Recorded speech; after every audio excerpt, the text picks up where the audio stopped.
Welcome to the Fiscal Finesse Flash, where we will share insights into personal and business finance for today's economical climate and finesse your finances. And now your host, Jenna Finesse Houston.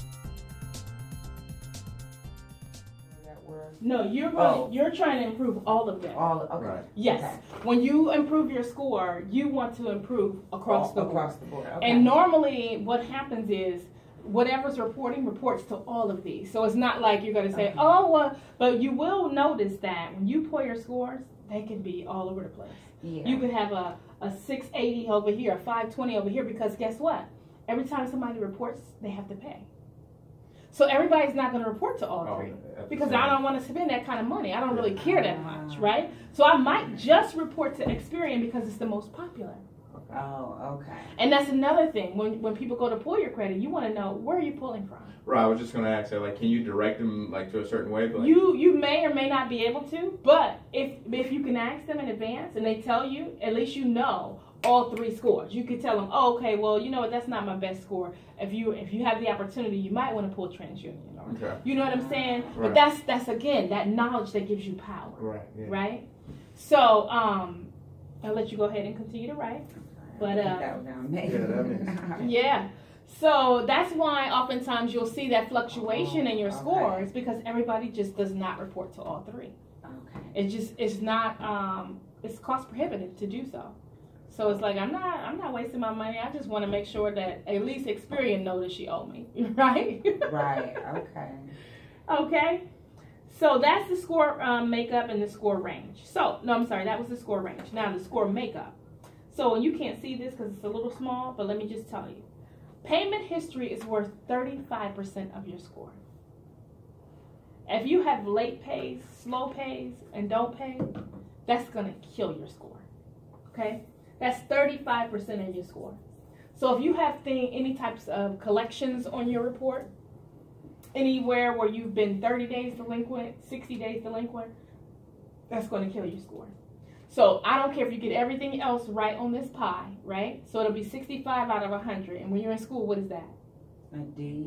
That's a D. Nobody likes D's. You get a whooping when you come home with a D, right? Yeah. I'm going to whoop you if you keep coming home with a D. No, so that 35% is a tremendous amount. If you get that right, you are halfway there with everything else. So that's the biggest thing. That's the biggest piece of that pie. Making sure that you're paying things on time. Even if you have to pay the minimum balance. Most times we don't want to do that, but if we have to, that's fine. As long as you get it paid on time. And most times you have that 30-day window, right? That 28-day window. Mm-hmm. As long as you don't go 30 days delinquent, you're fine.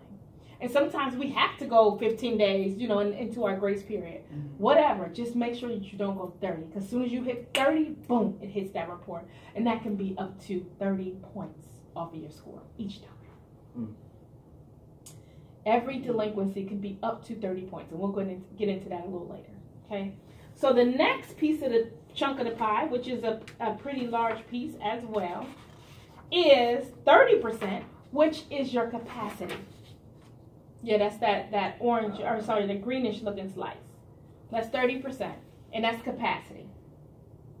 If you want to write that, capacity is 30%. What capacity means is that if you have revolving debt and you have a $6,000 credit limit, right? The capacity means how much of that you've actually used. So what we tell people is do not go over 30%. So if you have a $6,000 credit limit, you don't want to go over $1,800. 30%, period. As soon as you hit $1,801, your score starts to dip. So when you are at capacity, say for example your limit is $300 and you spent $300, your score is going down every single month. Ooh. Oh. Until you get it down to that 30%. To the 30%. So if it's a $300 card, that's only $90. You should not be living on credit cards. You should use that in your budgetary line item. For example, if your cable bill is $50, let it go to your credit card and pay it off every month. So budgetary items. Don't use it because you see, I got $1,800 limit. No. No, you don't. No, we don't do that.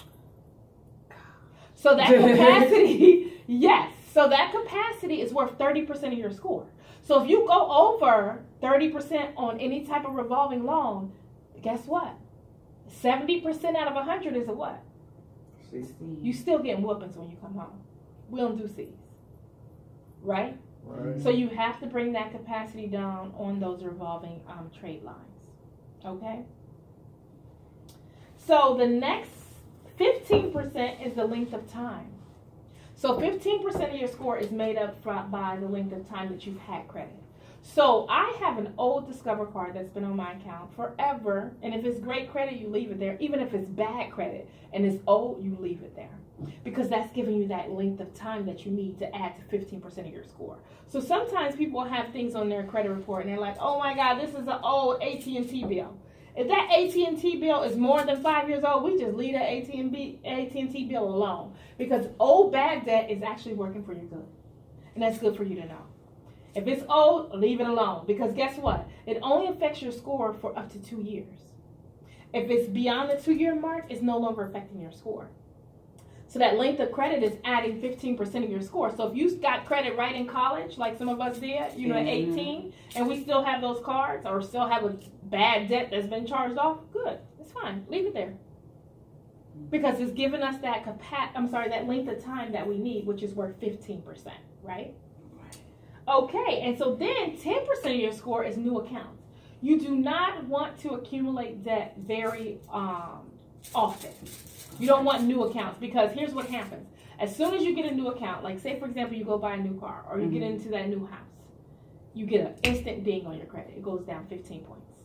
But as soon as you make that first payment, boom, it goes back up. Okay. But that new credit, if you're getting a lot of it at the same time, it's going to make your score go down. And that's why it's important to really be strategic in how you get and acquire credit. And not just having everyone pulling your... Absolutely not.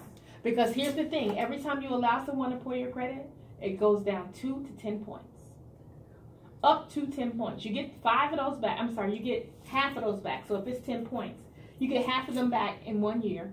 And then after 2 years, the actual inquiry goes away. But you never get all those points back. Yeah. It's good to know how this point system works, I tell you. Okay? And then lastly, 10% of your score is made of your credit mix. So if you have only credit cards, or if you only have a car loan and don't have a mortgage, or if you only have a mortgage and don't have a car loan or a credit card, that credit mix is important. You have to have a good credit mix in order for your score to get perfect. Some people feel like, I'll never do credit cards again. Well, you're going to need to because that's part of your credit mix. You just have to use them wisely. Okay? So that's 10%. Any questions about your credit score makeup? Make more sense now? Yeah. What's most important? Payment history. Payment history. Yeah. And then what? A good Capacity. credit mix. The capacity. 30%. Hmm. So if you do that payment history and that capacity good, you're good. I mean, the rest of them play a huge part, but those are the most important. Now, if you have debt that's been acquired for like 5 years or plus, and if you start acknowledging that, will that hurt your credit? Well, so ask me that one more time. If I have debt longer than 5 years, and I start paying on that, Yes. acknowledging that, will that hurt my credit? It's going to hurt your credit because it's going to give you negative payment history. So it's going to update it.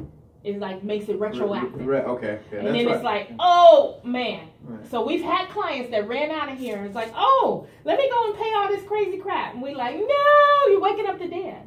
It's so unnecessary. Don't do it. Leave it alone. It'll fall off at the 7th year. If it's 5 years old and they ain't bothering you, don't bother them.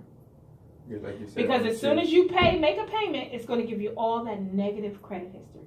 Because right now it could be dormant.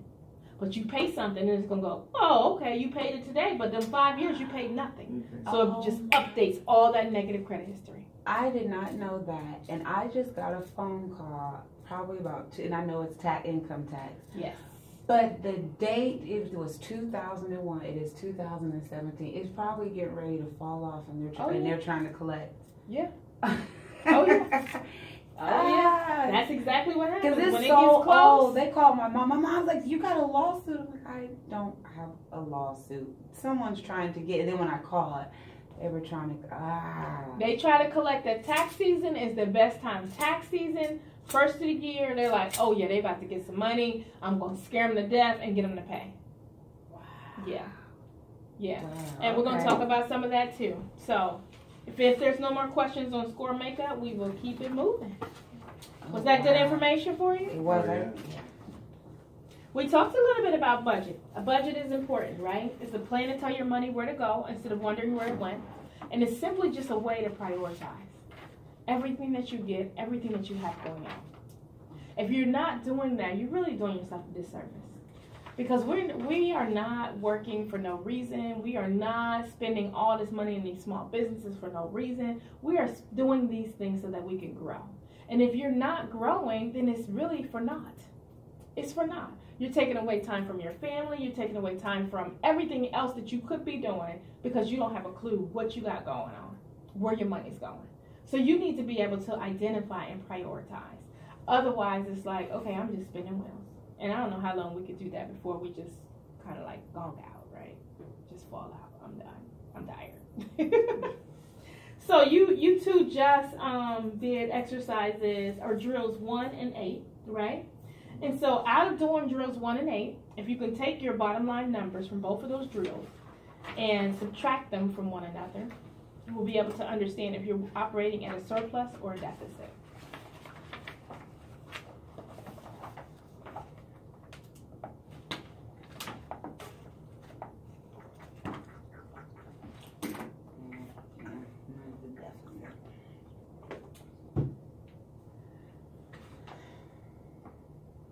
You'll be surprised. Our bottom line numbers and then subtract. Mm-hmm.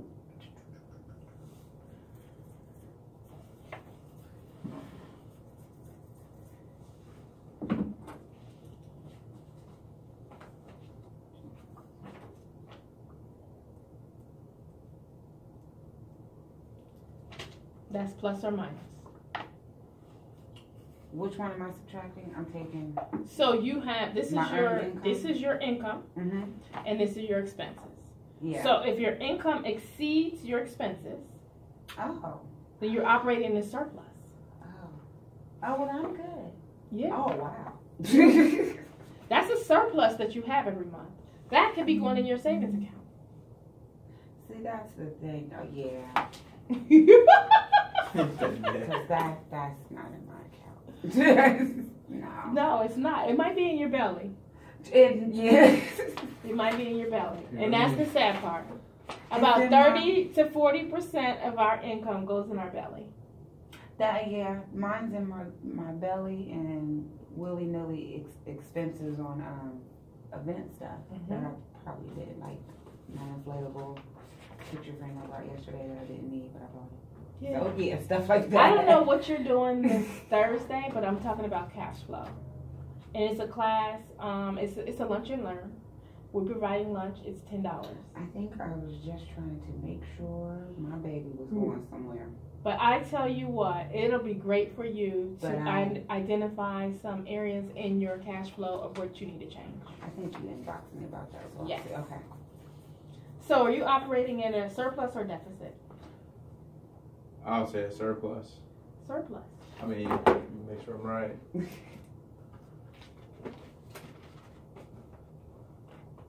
Yes. So you're operating in a surplus. And so do you see that? Is that in money? I'm in your starting to savings see account? that. You're starting to Like see I'm starting to see that. Okay. Good. For years now, like I wasn't. You know, I had certain things, but like I said, they won't be tangible. But now I'm starting to see that. Good. Okay, so that is important, and that is great that you're seeing that surplus. Now, for some of us, we don't see it, because especially if you have children. Because here's what we do. Oh, you need blah, blah? Okay, let me go get blah, blah. I didn't plan for that. Nope, that wasn't in my budget, but my baby needed it. So let me go get blah, blah, right? And so then we don't account for it nowhere else. It's like, oh, wait, where did I spend that $300? And then 2 months later, you're like, oh, yeah, baby needed blah, blah. Yeah. Yeah, no. Because guess what? We have to put them in our budget, too. I have kids' activities in my budget. My baby, let me tell y'all what I do for her. She's 11. She loves Raising Cane and Chick-fil-A. She does. This is my budget. She can spend $30 there every month. So what I do, I go get her gift cards. Here you go, baby. Kill that cash right off the bat. Yep. Here you go. If you lose it, bye-bye. Sorry, It's gone. If you take your friend, bye-bye. It's gone. You gotta wait till next month. Exactly. And she is so accustomed to that now. That's good, though, because she's, God. Actually, she can budget her money like she budgets her I can't own get that extra toast. You're right. You're right. That's exactly what she needs, extra toast every time she goes. So I was like, you're only going to use that probably 3 times, baby, and it's going to be gone. Right. You know, so she does not ask me. She be like, how much I got on my card? Go ahead and call. I let her call. Smart. She's responsible. It's making her responsible at 11 years old. And she's probably writing it down. Mm-hmm. It's in my budget. That's in my budget. Good. I don't go. And now if I decide to take you out to eat, we have a restaurant budget as well. If I decide that I want to spend my restaurant money on you. Right. But for the most part, these are the things that I know you like to eat, so here's your little gift card. When I went out of town, I said, you want your gift card? No.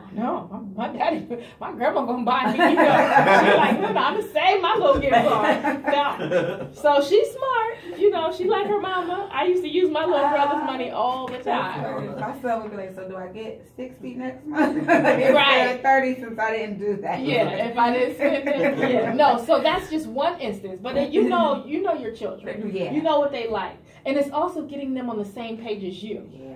This is what I was trying to tell you when we were over there and we was talking about teaching our children and maybe not being their teacher, but you really are. Right. So if there's something that your child loves, for example, my daughter also loves sports. Mm-hmm. And there's certain things that she wants to do all the time. She loves to dine in theater. And I'm fine with that. Yeah. But every time we go, guess how much it costs us? $40 between the two of us. Just us two, right? So I get AMC gift cards. Mommy, can we go to the movies? Let's see what we got, baby. Let's see what we got. Let's see what we got on there. Well, no, we can't go.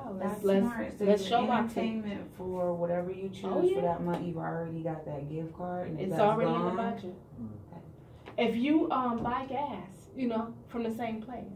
If you buy Kroger gas, if you buy here's the awesome part. I don't know where you shop at for groceries. But all of them have gift cards now. Yeah. That goes towards your point system. Bam! Buy the gift cards, get an extra special gift by getting points for the gift card. If you shop at Kroger's and you download their app every Friday, you get something free. Something, just no matter what's in the store, you can get it free. Who doesn't like free? Yes. Oh, yeah. You're listening to the Fiscal Finesse Flash with your host, Jenna Finesse Houston. Download their app, you get free stuff. Yes. That's funny you said that because my son just came out of school Friday and said, I want these Beyblades. And I looked it up on eBay and I paid like 17 something. Just didn't even think about it. Yeah, when it's your baby, you like, oh, that's $17, baby. He did good this big week deal. in school. He did all his homework. So I just went and bought it. Like, okay, well, done. Was that in the budget? No. Yeah, but when it's in the budget, it's okay, baby. No, but when it's in the budget, it's okay, baby. Yeah, because you've done well, like you said, and they deserve to be rewarded. Yeah, but we want to make sure that we are forecasting and actually doing those things in advance before we just willy-nilly, whatever. $17 ain't going to kill us. But... that's that mindset though, that I do. Oh, it's just $20. Then I'll get to Friday and... That's $150 right, every day I spend. And I got a couple of these rugrats running around here. You want Beyblades and you want to go to the movies. Oh my goodness. You're right. Oh, so, wow. Yes. Okay, so we are now on page 3. On page 3. So I'm going to tell you some things that should be on your credit report. Okay. That should. No, I'm sorry. I'm sorry. If you look on the bottom of page 2, identification data, trade lines with payment history, credit inquiries, public records, and collections.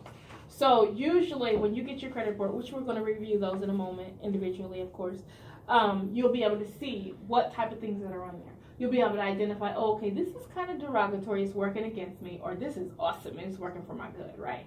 And so you want to see more things that are great than things that are actually working for your bad. And so we'll look at some of those things. And the things that should not be on your credit report is errors and duplicates, right? Debt that's more than 7 years old, bankruptcies and judgments that are more than 10 years old, okay? because all of that is covered under the Fair Debt Collection Practices Act and the Fair Credit Reporting Act.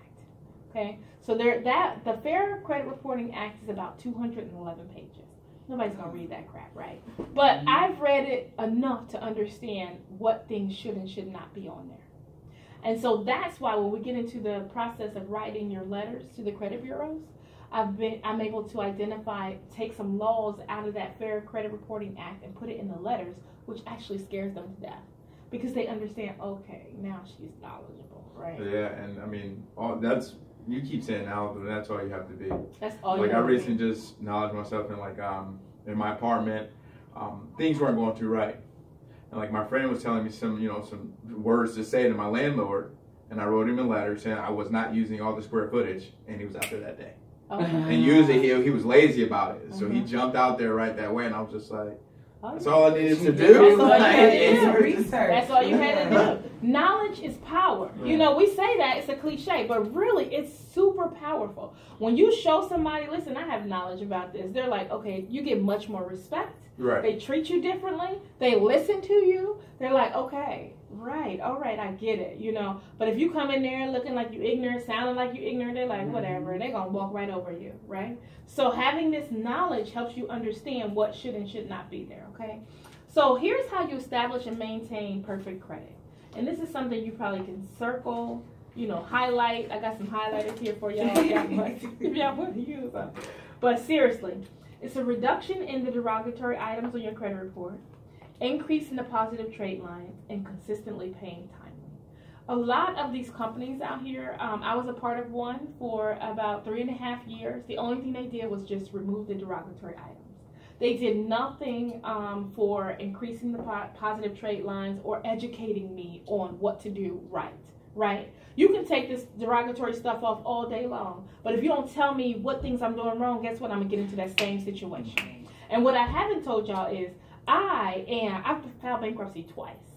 I was just this ebb and flow person. Like I get all the way up, go all the way down, get all the way up, go all the way down, because I was just not educated. I have a master's degree in business administration with a concentration on finance. They taught me nothing about personal finance. I had to go through trial and error. I had to file bankruptcy, try to figure it out, get back to perfect credit, go back down. I had to keep going through the motions until I finally figured it out for myself because nobody was educating me. So when you think about companies like Lexington Law, all these other companies, I don't even need to name them. But the bottom line is they'll write these letters for you, get some derogatory items taken off, but there's no positive things being added to it, and there's no education behind it, so we just get right back in the same trap. And that's what we're trying to prevent. That's why the 720 credit improvement movement has been truly life-changing. Because when you walk away from here today, you're going to be like, oh my God, I'm so much more knowledgeable. I will never do this again, right? We know, I remember my first car. That car note was ridiculous, but I wanted that car, right? Mm-hmm. Will I make that mistake again? Heck no. When I walk in, I say, what's the interest rate? I want to see what the interest rate is. Back then, I didn't care. Even my first house, when I first bought my condo, I was 22 years old. Got in this condo, my mortgage was $326 for 5 years. That's 6 years. That thing ballooned. Ooh. That's when the predatory lending. I was 28 when that mug ballooned, and it went from $346 to $901. Ooh. How am I supposed to pay that? I don't understand. What are we doing here? No. It's like, what? So when I bought my second house, you know what I did? This better be fixed for 30 years, right? It was a variable interest. I had no clue what that was. All I knew is I was making enough money. I had good enough credit to buy my house. Bam. That's all I knew. I had no clue. But you think I'll make those mistakes again? No, because I'm educated. And that's the whole purpose of this. It's not just about finance. It's really a mindset change. I'm going to tell y'all a story. There was a couple. His wife was making roast. And he was sitting there watching her for the umpteenth time make the roast. And the roast was good. It was amazing. But he could not figure out, babe, why do you always cut the ends off the roast? And she was like, because that's what Mama did. He said, okay.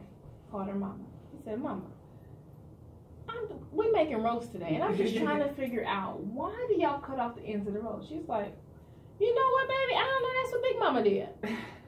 He said, okay. He called Big Mama. He said, Big Mama. He said, we over here making roast, and thank you for that recipe, because it's banging, by the way. But we're making roast, and she keep cutting the ends off, and I just don't understand why we got to keep cutting the ends off. And she said, oh, is she cutting the ends off? He said, yeah. Why did you teach them that? She said, I didn't teach them that. And he said, well, Mama said you did. And she said, well, you know what, baby? She said, all I had was a 5-inch pan. So when I made my roll, to make sure it could fit in the 5-inch pan. Yeah. So she watched me do it and unconsciously did the same thing, not knowing why I did it. Guess what? We do the same thing. Our parents, I come from poverty. I've come from 5 generations of poverty. I mean, when I say poverty, I mean like on assistance, never really working, not even finishing high school. You know, I'm the first person in my family to finish high school, to get 2 degrees, right? So teaching me something about finances? No, I just watched them and try to do what they did and learn along the way. And nobody's giving you this knowledge in the real world. And that's why it's a blessing that you signed up for a course like this, because you're getting it. Now you can teach it to your children. You can even possibly show your husband some things that he may or may not know. He might just be doing things the right way just out of habit, not knowing why he's doing it. You go home and say, babe, did you know blah, blah, blah? He might be like, oh, okay, I like her. Yeah. So, at the bottom of page 3 is talking about those inquiries. Remember I said they can last up to 2 years, right? And they can take up to 10 points. So you really don't know. There's no rhyme or reason behind what inquiry might be 2 points, what might be 6 points, what might be 10 points. You don't know until they pulled your credit. And that's the reason why when you go in Target and they say, would you like to save 10% for signing up for this, blah, blah, blah? No, get your raggedy self and get out of here, right? Because that's up to 10 points. And can nobody afford 10 points? That's 10 points off your score. You only getting 5 of those back 1 year later, right? We're not playing with them. So don't do it no more. I'm going to say that next time. Then I'm like, okay, I didn't ask you all that. Yeah. But let me educate you. Right, let me tell you. So, one class we had, it was awesome. It was phenomenal. The young lady, she was like in her 20s. And her boyfriend went to go rent a car. And they were like, we need your social security number. She's like, what you need his social security number for? Right. She was like, no, you don't. You just need to rent this car. His license is valid. She was going on and on and on. And she was like, y'all trying to pull his credit? That's the only reason why you be asking for social. And they were like, yeah, we took. She's like, no. Either you can run us the car or you don't. They didn't have to pull her social. But if they would have just gave it to them, they wouldn't even know that they were pulling their social. And that's how they decide on how they're going to give you they might make you pay a deposit. You don't know, your credit is linked to everything. Once you get your credit improved, you can go back and renegotiate the terms of your car insurance, of your utility bills. Yeah, all of these things are attached to your credit. Your neighbor could be paying a total different rate kilowattage per kilowattage than you because their credit is good. Mm.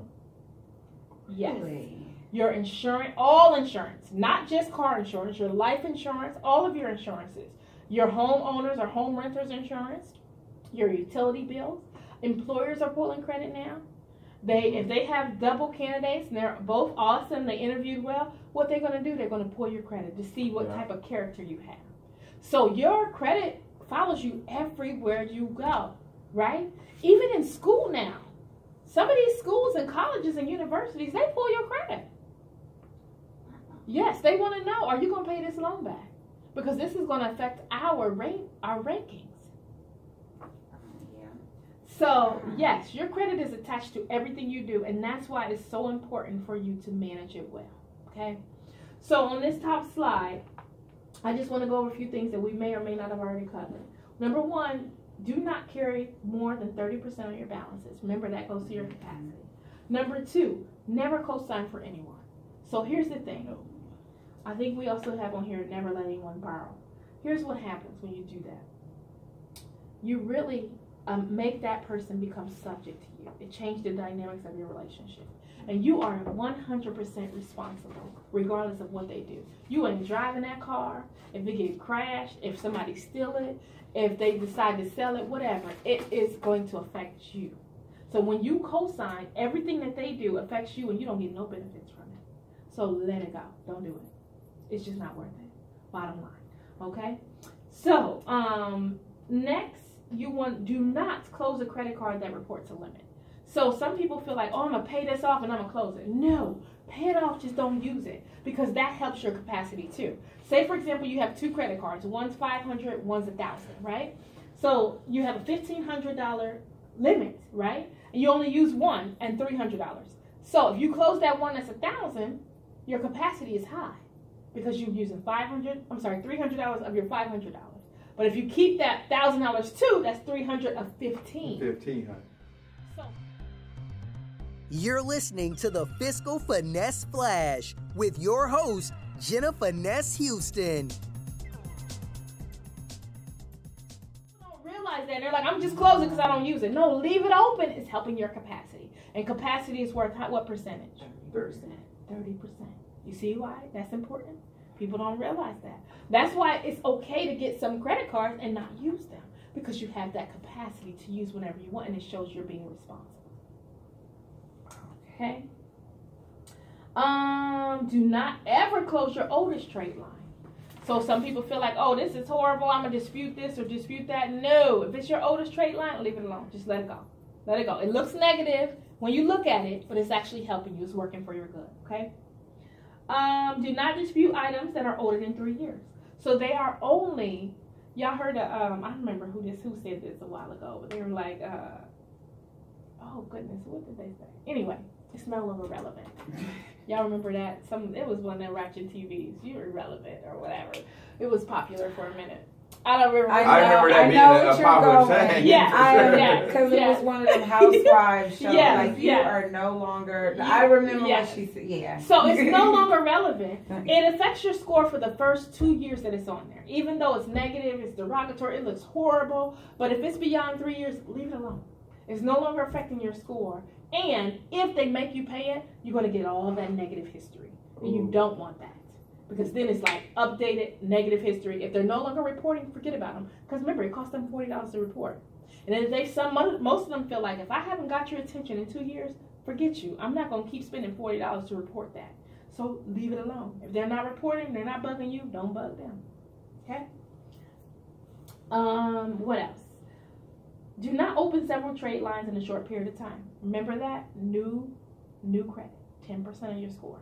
So don't open a whole bunch in a short period of time, because that affects you negatively.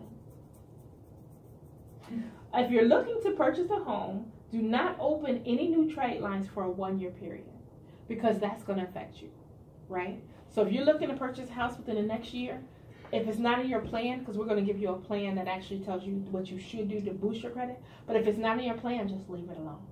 Leave it alone, okay? Because your goals of purchasing a home is more important than anything else that you could possibly want or need right now. But after you get your house, you can go willy-nilly, go crazy if you want to, right? But if your goal is to buy a home, make sure that you're not doing that, okay?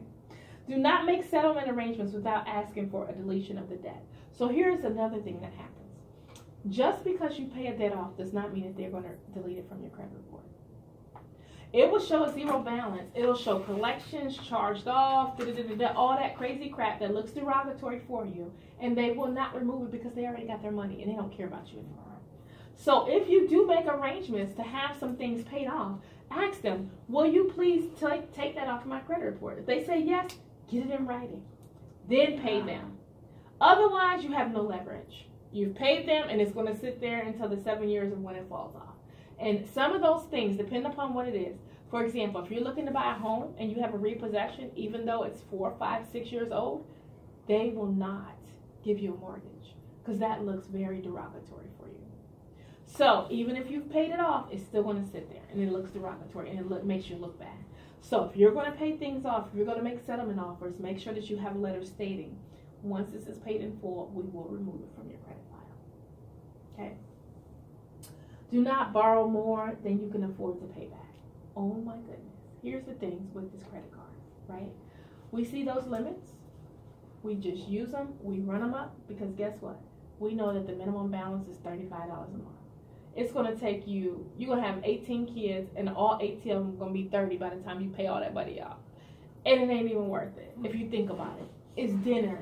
It's Beyblades. Right. It's, a football game. It's whatever it is. I'm not paying 30 years on that. You know what I'm saying? If I can't afford to pay for it cash, or if it's not in my budget, remember going back to my plan, if it's not in my plan, I'm not doing it. We have to identify our needs versus our wants. If it's a need, absolutely I'm doing it. But if it's a want, it can wait because my goals are more important. And that's when it comes down to prioritizing. Okay? And so in your books, there is a drill, and we're not going to go over it now, but I'm just want to let you all know. There's a drill in there to identify smarter goals, making sure that your goals are smart and sticking to them, and then also identifying your wants versus your needs. If it's a need, absolutely take care of it. Make sure that you plan for it and take care of it. If it's a want, make sure that it's a priority before you do it. And if not, just go ahead and wait to do it because you have those things that are much heavily weighted that you will want to do. Okay? All right. So that second slide on page 4 is really an example of a customized credit solution, which you all will get that before you leave here today. Your customized credit solution, even if you guys were husband and wife, it will be totally different. You know, everybody's solution is different because the things that are on your credit, your goals, all of that plays a huge part in what we do as far as your solution is concerned. So I'm going to do those and get those to both of you before you leave today, and then we will follow up at a later date. Okay? So here's the 6 easy steps to improve your credit. It's at the bottom. Number 1, review your credit report. Number 2, dispute erroneous items in a written dispute letter. I'm going to do both of those for you today. So we're going to do 1 and 2, and that's why those 2 are bolded. Number 3, enroll in the credit building products that is going to be in your plan, whatever that might be. Number 4, determine which debt should be paid. Number 5, negotiate payment terms and the terms of removal. And then number 6, ensure everything is paid timely. So here's the thing. We're going to dispute some items on your credit report. And we all know that most of these items in your credit report, you probably do owe, right? But here's the thing. If they have not put it on there correctly, which they haven't, by the way, let me just share that with you. There are laws in the Fair Collection Practices Act that states that they are supposed to call you, verify you before they put anything on your credit. It's too many consumers for them to do that. So they can't do it, right? They're also supposed to provide you with written documentation. Most times these companies do not have it. They don't keep it on file. And here's the other thing.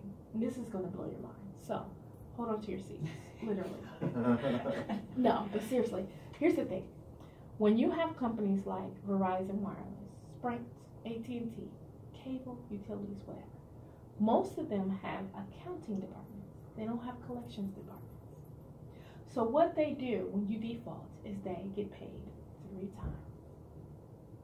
Note this. Talking slow because this is a big deal. No, they get paid 3 times. They sell it to a third-party collection agency. That's why you'll never hear from them again. They don't care. They've been paid.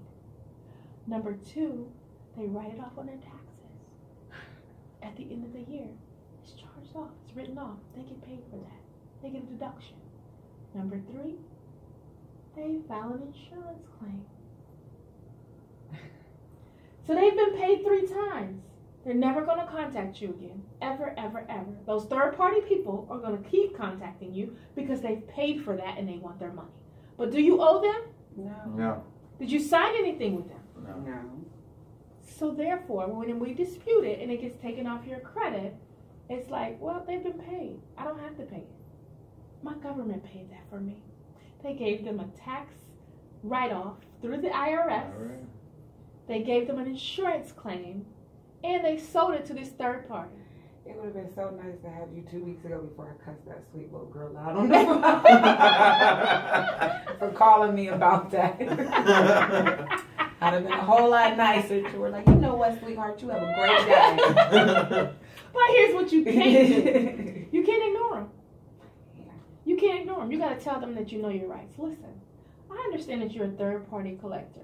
I never, ever signed anything stating that I will pay you anything. If you have something, please send it to me in writing. Otherwise, please cease and desist from calling me. Bottom line. They don't have anything.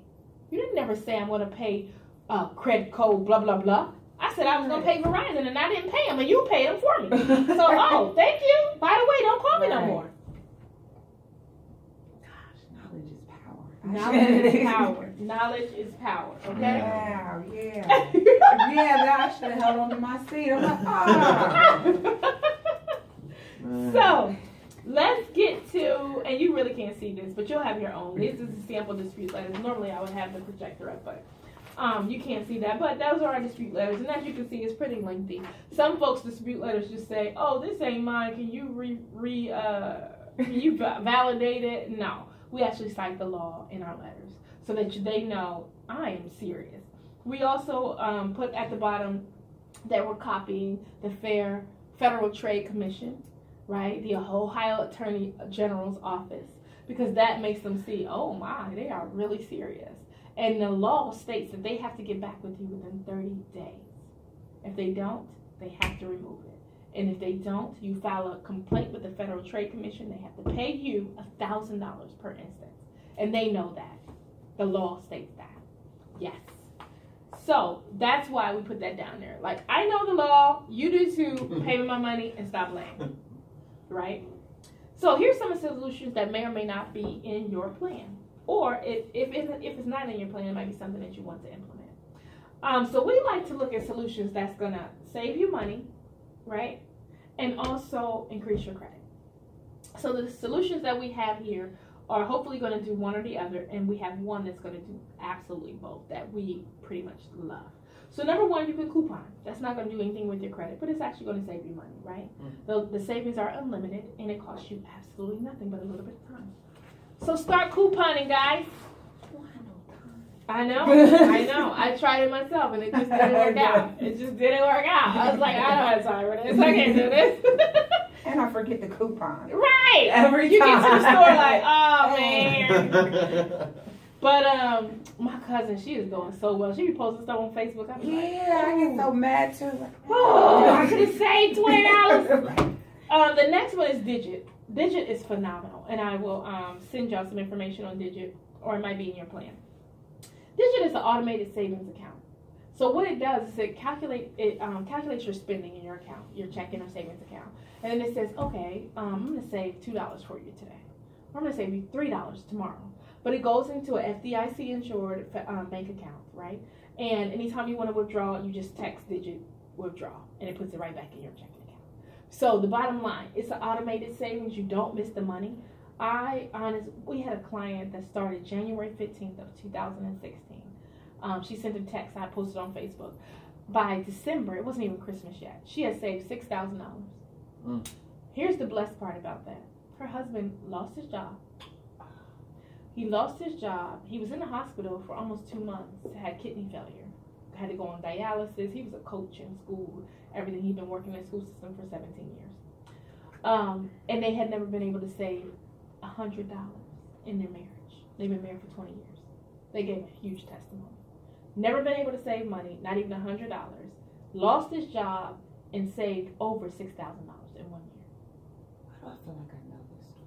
Because I put it on Facebook. Oh, okay. Yeah, I put it on Facebook. Like I know. It was phenomenal. It's Okay. like, what in the world? This is real life. People are real. I mean, this stuff is just changing lives, literally. Oh, yeah, you So spoke on it at that event too. Oh, I probably did. Okay. I probably did. Yes. So Digit, it just really, and anytime it saves too much, you just tell it withdraw, and it brings the money back. We have one. I think I have a little over $2,000 in there. Now, do you set the amounts up, or it just No. does it for you? It does it for you. It might be $2 today, $15 this day. It might be $11. It's never like tremendous amounts, but it all just adds up. So kind of just like, well, it's only $17. Right. So now it just does it for you. Like, hey, it's only $10 Yep. today, but it's actually going. It's going into a that. savings account. Yes, it's pretty awesome, and I'll show it to you in a moment. I'll pull up my computer. The next thing is pretty phenomenal. It's probably going to be in both of your plans. It's called Rental Karma. This thing right here is amazing. It improves your credit because it reports to 2 of the credit bureaus. It reports to Experian and Equifax. It's heavily weighted like a mortgage. It's like an installment account. So basically, they take your payment history for your rent, and they report it to the credit bureaus. And what it says is they call your lender. I'm sorry, your landlord, and they say, has Brandon ever been more than 31 days past due? No, because you're not evicted, right? If you were, you'd be evicted. So they report that as rental karma, and it's reported as rent history. And so it's heavily weighted. It gives you about anywhere from, we've seen people get 87 points on their credit bureau in 60 days. But we say, to keep it on the safe side, 60 points. But we've seen people get way more. So, and then when you go to buy your house, they don't ask you for receipts for all the time you've been renting. They just look at your credit report and say, oh, okay, we see you have rental karma. Okay, it shows that you pay your rent every month. Boom. It's increasing your credit. It's going to help you in the long run. And it's $6 a month for you to maintain it. But it costs $130 to get started. Pretty phenomenal. Secured credit cards, that's going to increase your credit, but I really do not push people towards secured credit cards anymore because of the next product. But if you are on check systems, you won't be eligible for self-lender, which is the next product I'm going to get into. So you may or may not need a secured card. Back in the day, secured card was the primary way to improve credit when you had bad credit. But nowadays, there's too many products out there to use that, and I don't push additional debt. I'd rather you have a savings component to building your credit. To me, credit cards get you into a lot of trouble, especially if you're not able to manage them and you haven't been trained well yet. So I don't push secure credit cards. I have clients that may or may not need them, and so that's why it's on there. But this last product is the cream of the crop, baby. It's like that Mary Kate and J. Alexander warm up and put that icing on top, and you just, with some milk. Oh, God. Okay, so this is the creme de la creme. So this is self-lender. Self-lender is the only product that's going to increase your credit and increase your savings at the same time. What it is a CD. So there's a bank, it's called SunTrust Bank. You sign up for self-lender, they put a $550 into a CD for you. You pay on that every month, $48.50. And so $2 and some change is going to the interest to them. But the other $46 or $45 and some change is going to your self-lender account. So you're saving $550 in a 12-month period. So when the CD matures in 12 months, you get your check, $550. In addition to that, every time you pay, it's an installment loan, and it goes to all 3 credit bureaus. So saving money and increasing your credit at the same time. Pretty phenomenal. It costs $12. Okay.